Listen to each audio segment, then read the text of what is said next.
अस्सलाम वालेकुम व्यूअर्स, मैं मुज़म्मिल अवान एक बार फिर आपकी खिदमत में हाजिर हूँ इस खबर के साथ कि साबिक वज़ीर-ए-आज़म जनाब इमरान खान साहब जब से वो इक़्तिदार से उतरे हैं तब से उनको पूरी फ़ौज बहुत अच्छी लगनी शुरू हो चुकी है और पूरी फ़ौज के अंदर वो ये बात करते नज़र आ रहे हैं कि जी एक शख्स की वजह से पूरी फ़ौज पाकिस्तान को बदनाम नहीं करना चाहिए। अब वो ये बात जिस कॉन्टेक्स्ट में कर रहे हैं इसका तो मतलब यही अखज़ किया जा सकता है कि वो जिस किस्म की एक ब्लेमिंग वाली साजिश को एक बार फिर रेपिटेशन के तौर पर इस्तेमाल करना चाहते हैं, रिपीटेडली उसको इस्तेमाल करना चाहते हैं और चाहते हैं कि किसी तरह जिस तरह मुझे इक़्तिदार से निकाला गया किसी तरह मैं एक इल्ज़ाम लगा दूं कि जी बैरूनी ताकतें मेरे पीछे थीं, बैरूनी साजिश हुई, फलां हुआ, ये हुआ। वो सारी बातें जो वो कर रहे हैं इमरान खान साहब, उनका सॉफ्टवेयर तो अपडेट हो चुका है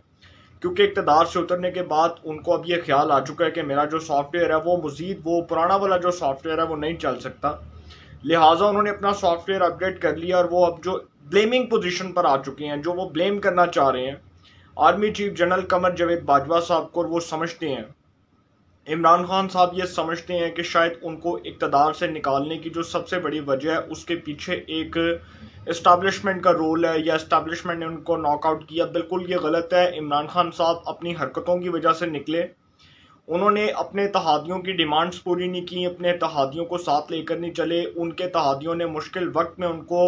हर तरीके से चेक किया, हर तरीके से उनका चेक एंड बैलेंस किया कि इमरान खान साहब क्या करते हैं, लेकिन उन्होंने इस चीज़ को बहुत लाइट लिया और उसके बाद उनको अपने इक़्तिदार से हाथ धोना पड़े। अब इमरान खान साहब ये सारी पोजीशन जो है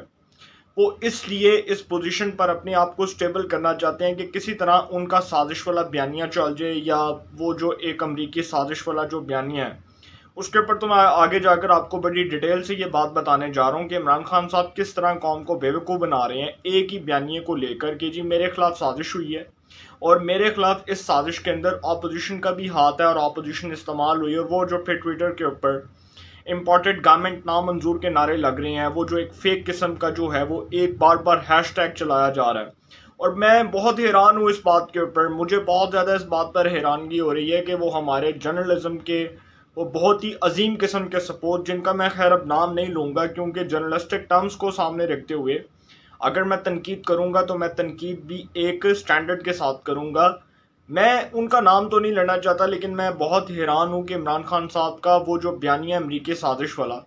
उसके पीछे लगकर बहुत से लोगों ने अपनी जर्नलिज्म को भी ख़राब कर दिया और बहुत से ऐसे यूट्यूबर्स जो सारा दिन दिहाड़ी लगाने की कोशिश में होते हैं कि किसी तरह हमें और ऐसा कंटेंट मिल जाए कि जिसके ऊपर हम बात करें और उसके बाद हम पूरी कौम को जो है वो यही भाषण देना शुरू कर दें। तो उन्होंने भी इमरान खान साहब के इस हैशटैग को बहुत अहमियत का हामिल समझा और इसको आगे बढ़ाने में मदद की, इमरान खान साहब को मदद फराहम की गई। अब मैं आगे जाकर जो बड़ी इंपॉर्टेंट बातें करने जा रहा हूँ वो ये हैं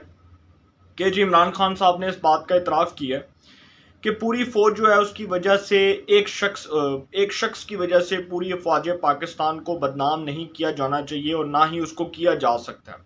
अच्छा इमरान खान साहब, हमने तो आपको नहीं कहा कि आप पूरी फौज पाकिस्तान की बजाय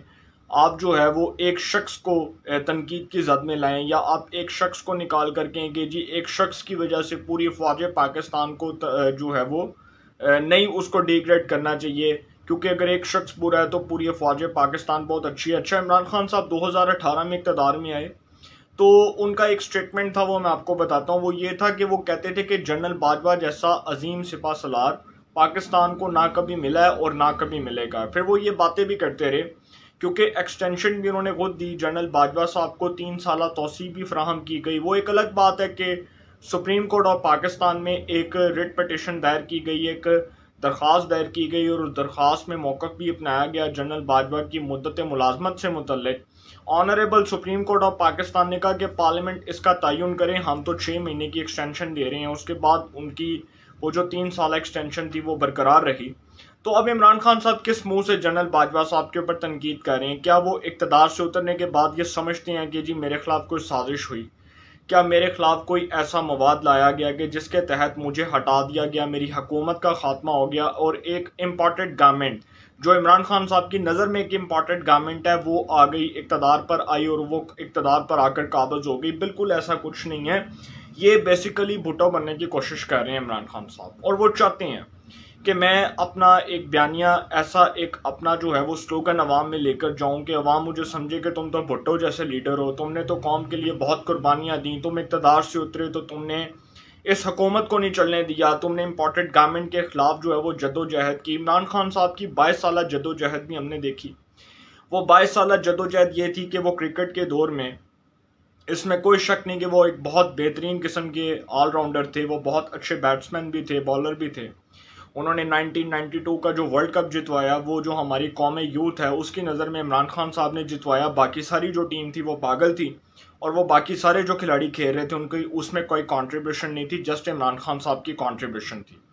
अब ये जो बात इमरान खान साहब ने की कि जी मैं अवाम में जाऊंगा, अवाम में जाकर बताऊंगा कि जी ये जो नाहल हुकूमत है, इम्पोर्टेड गारमेंट है, ये अवाम पर काबिज कैसे की गई, अमरीकी साजिश हुई, मुझे इक़्तिदार से निकाल दिया गया, मुझे इक़्तिदार के वानों में नहीं रहने दिया गया, ये सारा जो उनका एक बयानिया है,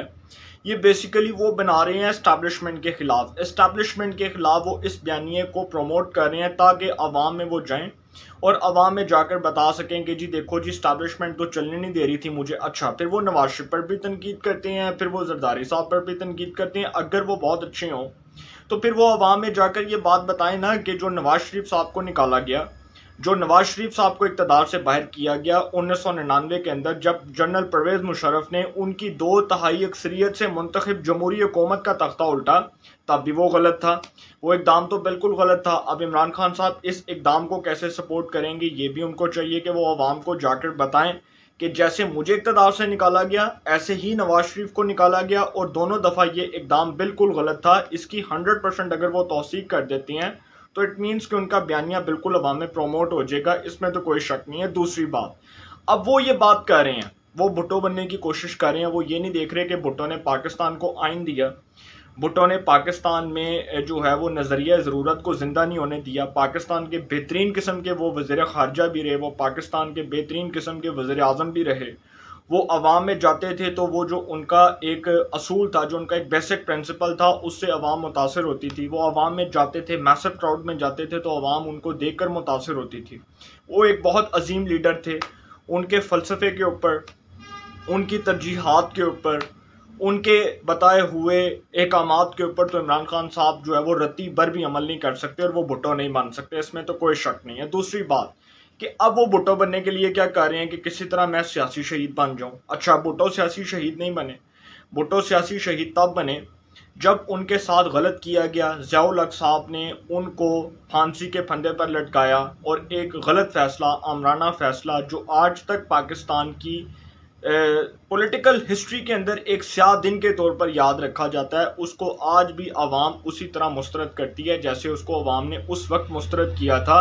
जब जुल्फ़िकार अली भुट्टो साहब को फांसी लगाई गई। बहुत से, मैं ये नहीं कहता कि बहुत से जो है वो आर्मी ऑफिसर जो हैं वो उनको ये पसंद नहीं था, या आर्मी रैंक के सीनियर ऑफिसर्स जो जुल्फ़िकार अली भुट्टो साहब के दौर में फ़ौज पाकिस्तान के अंदर काम कर रहे थे, मैं जस्ट उनको ब्लेम नहीं करूंगा, मैं ज़िया-उल हक को ब्लेम नहीं करूंगा। बहुत से ऐसे सिविलियन सियासतदान भी थे जो जुल्फ़िकार अली भुट्टो को पर्सनली तौर पर डिसलाइक करते थे, उनसे नफरत करते थे। तो जुल्फ़िकार अली भुट्टो की जो बेसिक आइडियोलॉजी है, जो उनका एक बेसिक प्रिंसिपल है, उसके ऊपर तो इमरान खान साहब मनोवन अमल नहीं कर सकते, इसमें तो कोई शक नहीं है। दूसरी बात, अब वो ये जो बातें कह रहे हैं कि जी एक शख्स की वजह से पूरी फ़ौज पाकिस्तान को बदनाम नहीं करना चाहिए, फिर वो कहते हैं कि जी मैं तो अवाम में जाऊंगा, मैं अवाम में जाकर बताऊंगा कि मेरे खिलाफ एक साजिश हुई और मुझे जिस तरह इक़्तिदार से निकाला गया, ये एक प्री प्लान तरीके से निकाला गया, इसकी बैरूनी मुदाखलत के जो है वो बहुत से सबूत पड़े हुए हैं। तो फिर वो सबूत सर आप कौम को दिखाएं ना। फिर वो जो लेटर है, वो जो लेटर जो आप कहते हैं कि जी ख़त लिखा गया कि इमरान खान साहब को इक़्तिदार से उतार दो, और अगर इक़्तिदार से नहीं उतरता तो पाकिस्तान के साथ अच्छा नहीं होगा, और अगर वो इक़्तिदार से उतर जाता है तो पाकिस्तान तरक्की करेगा, तो सर वो फिर लेटर क्यों नहीं कौम को दिखाया आपने? जब आपने सीनियर जर्नलिस्ट हजरात को बुलाया, ऐवान वज़ीर आज़म में बुलाया, वज़ीर आज़म हाउस में बुलाया, तब आपने अपने मनपसंद सहाफ़ियों को वो ख़त दिखा के आपने कहा कि जी मैंने ख़त दिखा दिया। अच्छा, वो काबीना के इजलास में उसके मिनट्स को डिस्कस किया गया, उसके ऊपर बहस हुई। ये भी बात की जाती है कि जी इमरान खान साहब ने अपनी कैबिनेट के जो सीनियर मिनिस्टर्स थे उनको ये ख़त दिखाया, उसके अंदर बताया कि जी एक बैरूनी साजिश है। तो फिर वो ख़त कौम के सामने क्यों नहीं आया? वो ख़त कौम के सामने आना चाहिए ना, उसको एक्सपोज होना चाहिए, पता लगे कि वो ख़त किस बेस के ऊपर जो है वो एक साजिश के तौर पर इस्तेमाल हो रहा है, ये चीज़ें तो सामने आनी चाहिए। अच्छा, फिर वो कहते हैं कि जी इमरान खान साहब की तो खैर बाद में बात करेंगे। जनरल बाजवा साहब तो पहले कह चुके हैं कि जी हमें पाकिस्तान की सियासत में मुदाखलत नहीं करनी चाहिए। इट मीन्स कि वो बिल्कुल इस बात का इतराफ़ कर रहे हैं कि जो पॉलिटिकल इंटरफेरेंस थी माजी के अंदर जो होती रही, जिस तरह जुल्फ़िकार अली भुट्टो साहब के दौर में ज़ियाउल हक साहब ने की, नवाज शरीफ साहब के दौर में परवेज़ मुशर्रफ साहब ने की, उससे पहले याह्या खान ने की, अयूब खान ने की। तो अयूब खान तो एक बदतरीन डिक्टेटर थे और इसमें कोई शक नहीं है कि उनका जो नाम है वो पाकिस्तान के अंदर हमेशा ब्लैक लिस्ट के तौर पर याद रखा जाएगा। उसकी वजह यह है कि उन्होंने मादरे मिल्लत फातिमा जिन्ना साहिबा को सड़कों पर घसीटने के अहकाम जारी किए, उनकी इलेक्शन कैंपेन को मुतासर किया, और ये अयूब खान साहब का फैलाया हुआ जो एक फल है, जो उन्होंने एक जो फल जो था, जिस फल को उन्होंने फ़रोग देने की कोशिश की, वो फल आज भी उतनी ही तेज़ी के साथ जो है उसकी जड़ें मजबूत हो रही हैं। लेकिन उसको जनरल बाजवा साहब ने बहुत हद तक कंट्रोल कर लिया। इसमें कोई शक नहीं है कि जनरल बाजवा साहब जो हैं वो एक बेहतरीन सिपा सलार हैं, पाक फ़ौज के एक अजीम सरबराह हैं, और उन्होंने अपनी खिदमात सर अंजाम दी हैं इस अफवाज पाकिस्तान के लिए। बॉर्डर के ऊपर खड़े हुए लोगों को उन्होंने जिस तरीके से गाइड किया, अफवाज पाकिस्तान के सिपा सलारों को उन्होंने जिस तरीके से गाइड किया, जिस तरीके से उन्होंने गाइडलाइन दी, वो एक बेहतरीन किस्म के सिपा सलार हैं, इसमें तो कोई शक नहीं है। और माजी की गलतियों से इंसान को सबक सीखना चाहिए, और जो इंसान अपनी गलतियों से सबक सीखता है वो बड़ा बहादुर इंसान होता है। जो इंसान अपनी गलती नहीं मानता, जो इंसान कहता है कि जी मैंने तो गलत किया ही नहीं, कुछ मैंने तो कभी कोई गलत काम किया ही नहीं है, तो वो इंसान कभी भी ज़िंदगी में कामयाब नहीं होता। और ये बहुत अच्छी बात की जनरल बाजवा ने कि हमें अपनी गलतियों से सबक सीखना चाहिए, और जो हमारी माजी के अंदर एक पॉलिटिकल इंटरफेरेंस थी वो मुदाखलत अब नहीं होगी और ना हो सकती है। ये बहुत अच्छी बात की जनरल बाजवा साहब ने। फिर इमरान खान साहब जी जलसों में खड़े होकर बरमला इस बात का इजहार करते रहे कि जी मुझे 2 तारीख अक्सरियत दे अवाम, मैं अवाम में जाऊँ, इलेक्शंस हों, और इलेक्शंस होने के बाद में एक बार फिर इक़्तिदार में आ जाऊँ। अच्छा, मेरा एक बहुत इंपॉर्टेंट सवाल यहाँ पर पाकिस्तान तहरीक इंसाफ के कारकुनों से और साबिक़ वज़ीर-ए-आज़म इमरान खान साहब से है कि आप इलेक्शंस की डिमांड करते हैं, आप कहते हैं कि जी इलेक्शंस फिल 4 होने चाहिए। जब आप इक़्तिदार में थे तब आप कहते थे कि जी हम 5 साल का टेन्योर कंप्लीट करेंगे, और टेन्योर कंप्लीट करने के बाद हम इलेक्शंस करवा देंगे, और इलेक्शंस जब होंगे तो आप देखेंगे कि जी हम 2 तिहाई अक्सरियत से आएंगे। इसमें तो ठीक है, कोई शक नहीं, ये आप बिल्कुल ठीक बात करते हैं कि इलेक्शंस होने चाहिए। लेकिन इलेक्शंस से पहले क्या इंतखाबी इस्लाहात हुई? क्या पाकिस्तान में जो है वो वोटर लिस्टों के ऊपर काम हुआ? क्या पाकिस्तान में जो है वो मरदमशुमारी हुई? क्या इलेक्शन कमीशन का जो पूरा अमला है वो मेंटली तौर पर प्रिपेयर है? ये वो सवालात हैं जो इमरान खान साहब को इलेक्शन कमीशन से पूछने चाहिए कि इलेक्शन कमीशन जिसने इलेक्शन करवाना है,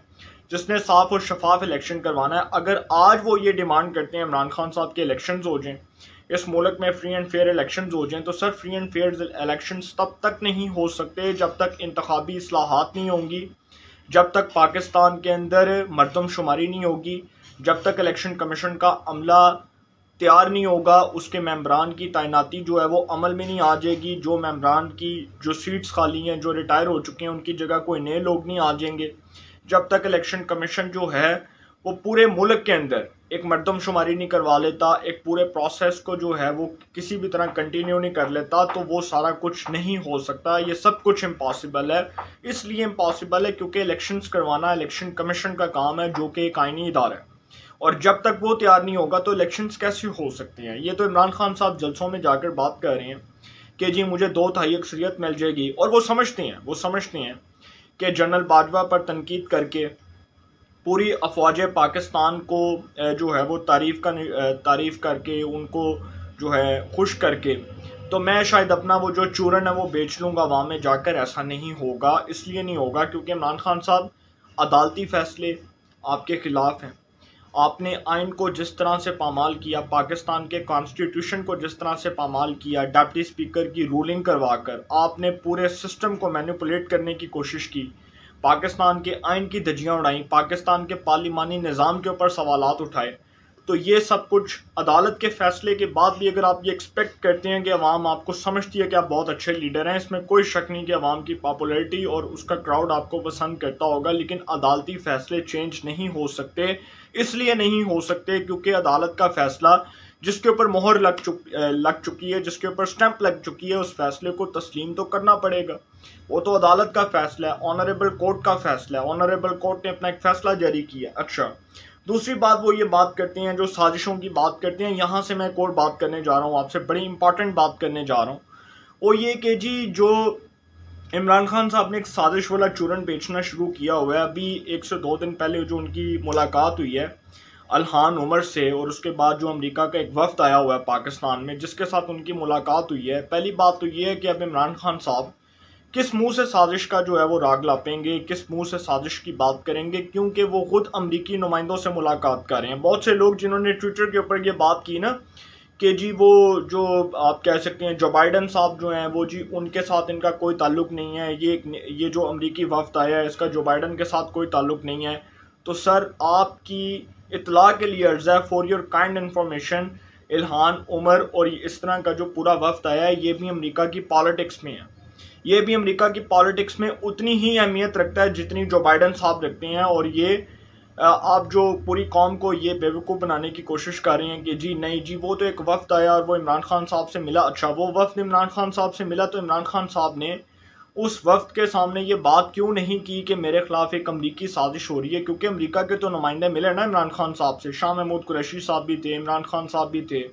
शरीन मिजारी साहिबा भी थी, और अमेरिका का वफ्द भी मौजूद था। इल्हान उमर की जो है वो उसकी आप कह सकते हैं कि उसकी सरबराही में एक वफ्द मिला इमरान खान साहब से। तो अब ये बातें इमरान खान साहब किस मुंह से करेंगे कि जी मेरे खिलाफ साजिश हुई है या मुझे साजिश के तौर पर निकाला गया। बहुत अच्छा होता उनके सामने ये बयानियाँ रखते अमरीकी नुमाइंदों के सामने कि भाई मुझे तो साजिश के तहत निकाला गया, मुझे तो एक साजिश के तहत इक़्तिदार से बाहर किया गया, और बताते कि हाँ भाई उनके खिलाफ कोई साजिश हुई है और उस साजिश के वो सबूत फराहम करते। लेकिन उन्होंने नहीं किए, क्योंकि वो जो बात कर रहे हैं कि जी मेरे खिलाफ एक साजिश है, जलसों में वो अपनी आवाम को, अपने क्राउड को इम्प्रेस करते हैं। नो डाउट उनका वोटर उनसे इम्प्रेस होगा, और वो वोटर जो सुनी सुनाई बात के ऊपर यकीन कर ले, बहुत से पढ़े लिखे लोग, बहुत से यंगस्टर्स, बहुत से ऐसे जवान लोग, हमारी बहनें, माएँ बहनें, बेटियां, सब इमरान खान साहब के साथ हैं, जलसों में हैं, इसमें कोई शक नहीं है। उनका एक अपना वोट बैंक अपनी जगह पर स्टेबल है, मौजूद है। लेकिन क्या इसका मतलब ये है कि आप अपने वोट बैंक को सामने रखते हुए झूठ बोलना शुरू कर दें, खत के ऊपर जो है वो आप पूरी कौम को तशवीश में डाल दें, तशवीश की लहर दौड़ पड़े पूरी कौम के अंदर, और पूरी कौम जब पूछे कि भाई किधर है वो खत जो आप दिखाना चाहते हैं, तो फिर आप कहेंगे जी वो तो एक साजिश है, वो जी मैं पब्लिक नहीं कर सकता। फिर आप अफवाज पाकिस्तान के ऊपर काउंटर अटैक करना शुरू कर दें, फिर आप पाकिस्तान की जुडिशरी के ऊपर काउंटर अटैक करना शुरू कर दें। सर ये कौन से मुल्क में होता है? आप इक़्तिदार से निकले, अपने करतूतों की वजह से निकले, आप इत्तेहादियों को साथ लेकर नहीं चले, आपने इत्तेहादियों की डिमांड्स पूरी नहीं की, आपने इत्तेहादियों के मुतालबात तस्लीम नहीं किए, आपने इत्तेहादियों की रिजर्वेशंस, उनके तहफ़्फ़ुज़ात को दूर नहीं किया। तो अब आप किस मुँह से बात करते हैं कि जी आपको अमरीकी साजिश के तहत निकाल दिया गया? अच्छा, क्या किसी भी मुल्क में, किसी भी डेमोक्रेटिक कंट्री के अंदर, किसी भी जमहूरी मुल्क के अंदर अदम एतमाद आए, नो कॉन्फिडेंस मोशन की मूव आए, तो क्या वो उसके ऊपर वोटिंग नहीं होनी चाहिए? अदम एतमाद तो एक जमहूरी अमल का हिस्सा है, हमारे पार्लिमानी निज़ाम का हिस्सा है कि एक ऐवान वज़ीर आज़म के ऊपर अदम एतमाद कर रहा है, उसके ऊपर उनको ट्रस्ट नहीं है और वो चाहते हैं कि अदम एतमाद की तहरीक लें, तो वो फारिग हो जाता है। वो ये तो नहीं करता कि वो पाकिस्तान के कॉन्स्टिट्यूशन की वायलेशन करता है, पाकिस्तान के आइन को तोड़ता है, पाकिस्तान के कानून को अपने पाँव के नीचे रोनता है, पाकिस्तान के इदारों को अपने पाँव के नीचे रोनता है, पाकिस्तान की इस्टेब्लिशमेंट के ऊपर अटैक करता है, पाकिस्तान की जुडिशरी के ऊपर अटैक करता है, और फिर वो कहता है कि जी नहीं मेरे खिलाफ तो एक बैरूनी साजिश हुई है। सर कौन सी साजिश हुई है आपके खिलाफ? जो साजिश हुई है उसके सबूत लेकर आए आप कौम के सामने और बताएं कि आपके खिलाफ साजिश हुई है। अच्छा, दूसरी बात कि जी फवाद चौधरी साहब ने इमरान खान साहब का जो पूरा बयानिया है ना उसका जड़न तख्ता कर दिया, उसका सवा सत्यानाश कर दिया, उसका सवा बेड़ा गर्क कर दिया है। बल्कि आप बेड़ा गर्क तो ना कहें, आप कहेंगे जी सवा बेड़ा गर्क कर दिया। और वो ये कह के कि वो जो सीनियर एंकर पर्सन है मंसूर अली खान साहब, सीनियर जर्नलिस्ट, उनको इंटरव्यू देते हुए इमरान खान साहब के बारे में जब ये सवाल हुआ कि जी अगर इस्टेब्लिशमेंट के साथ, जो आपके इस्टेब्लिशमेंट के साथ तल्लुकात कैसे हैं, तो फवाद चौधरी ने कहा कि तल्लुकात अगर अच्छे होते तो आज हम इक़्तिदार में होते। अब इसका मतलब ये है कि जो फवाद चौधरी साहब ने मंसूर अली खान साहब के सवाल के ऊपर जो अपना जवाब दिया, जो उसके ऊपर रिस्पॉन्ड किया, वो ये कि जी सवाल ये था कि जी आपके इस्टेब्लिशमेंट के साथ तल्लुकात कैसे हैं, तो उन्होंने कहा तल्लुकात अच्छे होते तो आज हम इक़्तिदार में होते। इट मीन्स के तल्लुकात अच्छे नहीं थे, गर्मा गर्मी थी, इख्तलाफ राय बरकरार था और मैं ये आपको बहुत चीख चीख कर चिल्ला चिल्ला कर ये बात कर रहा था अक्टूबर के महीने से कि भाई जोड़ा नोटिफिकेशन का रोला है वो असल फड्डा नोटिफिकेशन का था कि उस नोटिफिकेशन को रोका। और वो इसलिए रोका क्योंकि जिससे वो कोर कमांड नहीं करवाना चाहते थे उस शख्स को वो बतौर DGISI बरकरार रखना चाहते थे और वो चाहते थे कि मैं इनके होते हुए अपना जो फैसला है वो मनवा लूँगा, इनको मैं बरकरार रखता हूँ ताकि कल को जब मैं 5 साल आईनी मुद्दत पूरी करूँ तो ये आर्मी चीफ होंगे और एक बार फिर जो है वो मैं 2/3 अक्सरियत से वज़ीर आज़म बन जाऊँगा। ये था वो इमरान खान साहब का माइंडसेट जो आज मैं बताने जा रहा हूँ। बड़ी इंपॉर्टेंट खबर आपको बताने जा रहा हूँ कि ये था वो इमरान खान साहब का पूरा प्लान कि उनसे मैं कोर कमांड नहीं करवाऊंगा, उनको मैं DGISI बरकरार रखूँगा, 2/3 अक्सरियत से इलेक्शंस होंगे और मैं फिर अगेन आ जाऊँगा। तो ये था इमरान खान साहब का वो माइंडसेट जिसके अंदर वो ये बात बार बार गर्दिश कर रही थी, जिसकी फवाद चौधरी साहब ने नफी कर दी है कि भाई साढ़े जो अच्छे तल्लुकात होंगे तो असी इकतदार च बैठे होंगे। आज हम इकतदार में होते, आज हमें कोई बाहर ही ना निकालता, किक आउट ही ना करता। इसका भी एतराफ़ कर चुके हैं वो कि हमें निकाला गया। इसका एतराफ़ उन्होंने ये बात करते हुए किया कि जो हमारे खिलाफ साजिश हुई है, जो हमारे खिलाफ सब कुछ हुआ है, ये जो इमरान खान साहब कहते हैं कि जी साजिश हुई है। फवाद चौधरी साहब ने ये बात की कि जी अगर तल्लुकात बहुत अच्छे होते तो आज हम इक़्तिदार में होते। इट मीन्स के तल्लुकात अच्छे नहीं थे,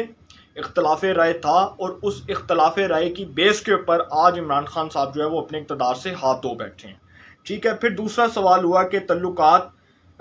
ठीक करने की कोशिश क्यों नहीं की। तो फवाद चौधरी साहब ने जवाब दिया बहुत कोशिश की लेकिन ठीक नहीं हो सके।